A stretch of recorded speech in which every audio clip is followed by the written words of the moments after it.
guys, it's Evange. So today I'm going to show you how to make this cute box pleated skirt.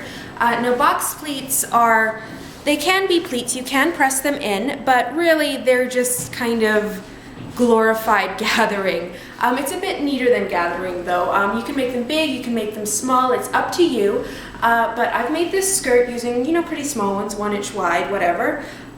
So yeah, keep watching this tutorial if you'd like to know how to make this. You can also check out my website, www.evangesews.com, for diagrams and step-by-step instructions. So to start, you need to take some measurements. You basically only need 2 measurements. You need to know how long you want your skirt to be, which on me that's going to be from about my natural waist to about my knee. And then I'm going to add a hem allowance. Now I'm adding about 8 inches for a hem allowance.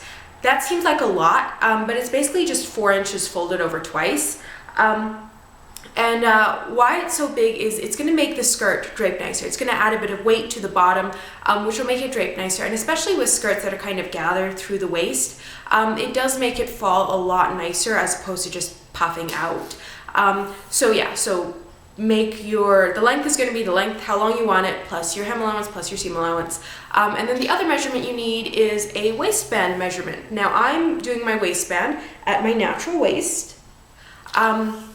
However, you can do it lower, you can do a dropped waist, high waist, wherever you want. Just measure where you want your skirt to start. And then you're going to have to multiply this measurement by 3 because of the way it's pleated, the pleats go kind of into a pleat and then out and then over. So anywhere in the waistband, the fabric is going to be 3 times thick. So you just take your waistband measurement multiplied by 3.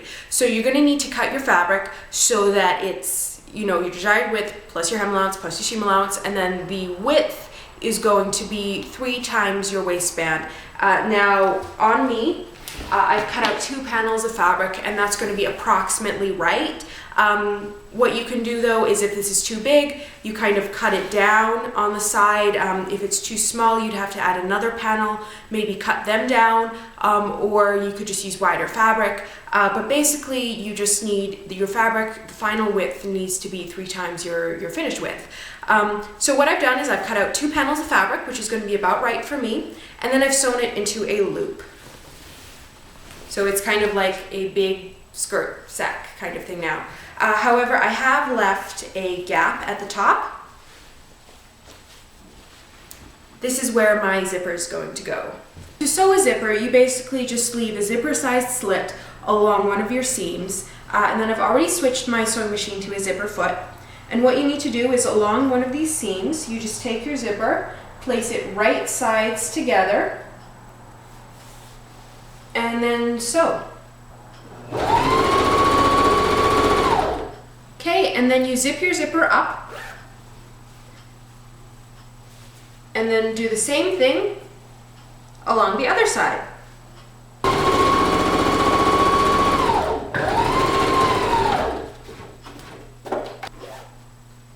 And that is how you sew a zipper. If you like, you can also top stitch or kind of anchor it at the bottom here, but this is an invisible zipper, so I'm not going to do any of that because I don't want to see it. And then the next step, I like to hem it. Now, most people save hemming for the end, but I like to hem it right away just because there's going to be stuff going on in the waistband, so I want to have this done and out of the way. Okay, so now it's been hemmed, so you can start making the pleats. Now, what I'd ordinarily do is I'd go around and I'd mark off every 2 inches along the top, but because this fabric is stripy, I'm not going to mark off inches, I'm just going to go by the stripes. So what I'm going to do is every 2 of these, I'm going to bring it up,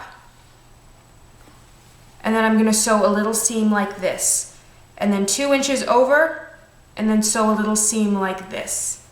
And then 2 inches over, and then sew a little seam like this.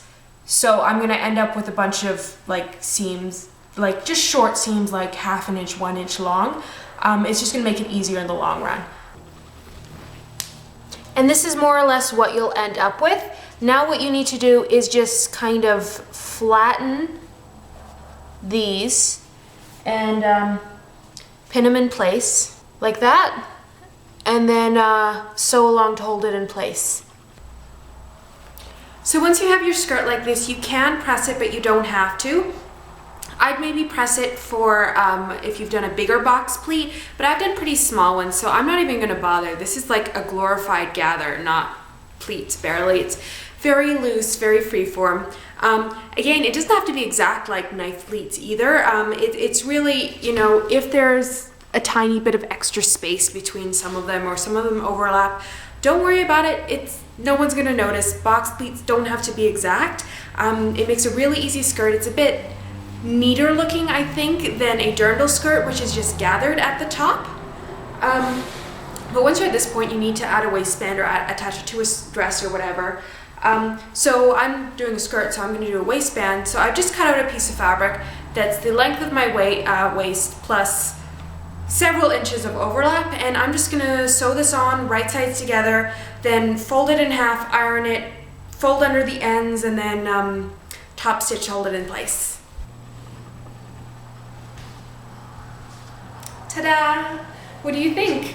So I'm done. I'm just going to run through quickly again what I did. I cut out a skirt, and the length is whatever length you wanted, which was, for me, was from my waist to my knee, plus about 8 inches for a hem allowance. And then the width you cut it is 3 times the width of your desired waistband. For me, that's my natural waist. I sewed it together into a skirt, leaving about a 6-inch gap at the top to sew my zipper in. Then I hemmed it, then I added some box pleats. Now to make the box pleats, I followed, just because this has a stripy pattern, I followed the pattern, but if you don't have a pattern skirt, you just mark off where you want your pleats to be, mark off even amounts. I sewed little pinches into the fabric every 2 repeats of the fabric, then I kind of flattened those, sewed it in place, then I sewed on a waistband, which is just a straight strip of fabric, tiny bit bigger than your waist. I sewed that on right sides together, then I flipped it over, folded it in half, folded all the rough edges in, ironed it, and then top stitch it. You might want to look at my circle skirt tutorial because that kind of explains the waistband a lot better. And yeah, that's about it. In the waistband, there is a bit of like an overlap here, and I meant for that. Right now I've just pinned it, but I'm gonna add a hook and eye. I don't have any right now, so I can't do that, so I just pinned it for today because I want to wear this. And then obviously I have paired it with like a petticoat to give it the poof. And yeah, that's it. So if you like this tutorial, remember to subscribe. You can also check out my website, www.evangeline.com, where I'll be posting detailed diagrams and step-by-step instructions, because I know I kind of gloss things over in the videos. But anyway, thanks for watching.